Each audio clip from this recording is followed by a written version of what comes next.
they took me to the checkpoint, you know, and my mother said to me, Melanie, you have to go because it's history. You know, histories happen, and when you are older, you remember this, and she was right. Melanie Alperstadt, who grew up in West Berlin, was only 8 when the wall came down, but her parents made sure she would never forget the day. Melanie works at the DDR Museum in Berlin and explains that the Trabi she sits in was an icon of former East Germany. And we went to this checkpoint and I saw the people in such cars, you know, in the Trabis, passing the checkpoint, and they were totally happy. And my father was hitting the roof of the cars and the people were hitting in front of the cars just to say hello. Even I get goosebumps when I think about it now. A historic day that marked the beginning of the end of communism in the Eastern Bloc. Ask any Berliner old enough to remember and they'll tell you exactly what they were doing the day the wall came down. Also hier war die Mauer, die war 3 Meter breit.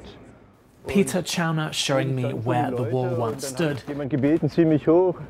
He was here by the Brandenburg Gate the night the wall opened and remembers climbing onto the wall. I looked down and there stood the GDR army with their hands in their pockets. It dawned on me that GDR is over. It was very beautiful. One couldn't imagine what was going to happen. To witness it was a very pleasant feeling that the restriction was over, and that was a relief to feel.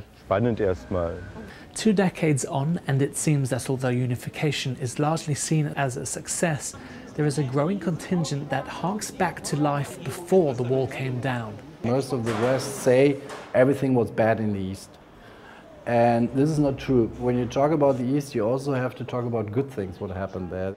Harold Schinnel is a political consultant for Die Linke, a far-left socialist democratic party whose meteoric rise since its launch in 2007 suggests that there is a significant voice in Germany dissatisfied with capitalism and the direction Germany has taken since the wall came down. Don't misunderstand me, I don't want the wall back, but you have to look at the good sides from the East and the good side of the West societies. And the best way would have been that you learn from each other. Because there were bad things in the East, no doubt about it, like there was not a real democracy, there was control, there was Stasi and so on. But there were also good things. People were helping each other, there were free health services, their medicines were for free, there were free childhood, kindergarten, books in school were free and so on. So that would be good things to carry over and to include it in the new Germany. Many Germans found that the utopian expectations of life after the war did not match reality.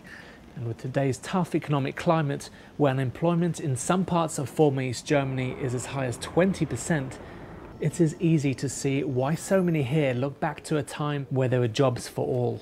The people did forget too much.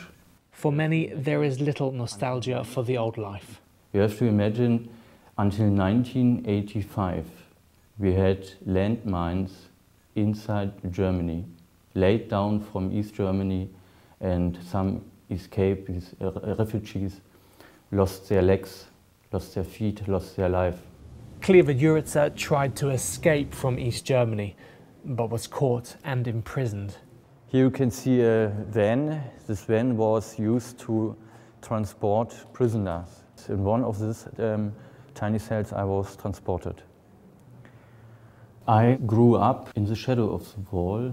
I could not imagine to stay the rest of my life in a country which is surrounded with a wall. Today, Cleva shows tourists around interrogation rooms at an old Stasi prison similar to where he was held. The interrogator was sitting behind of this large desk. The point of this room was to manipulate. A stark reminder of the reality of a system that spied on its citizens and punished those who expressed political difference. In today's liberal Berlin, it's hard to imagine such a system. Tourists can still take a Trabi for a spin, but apart from a couple of strips still standing, most of the physical wall was dismantled. You can still find signs of it today though. Die Mauer im Kopf is how the Germans refer to it, the wall in the head. For the generation that lived with the wall, impressions live on. Mike Krause, reporting for World Focus in Berlin.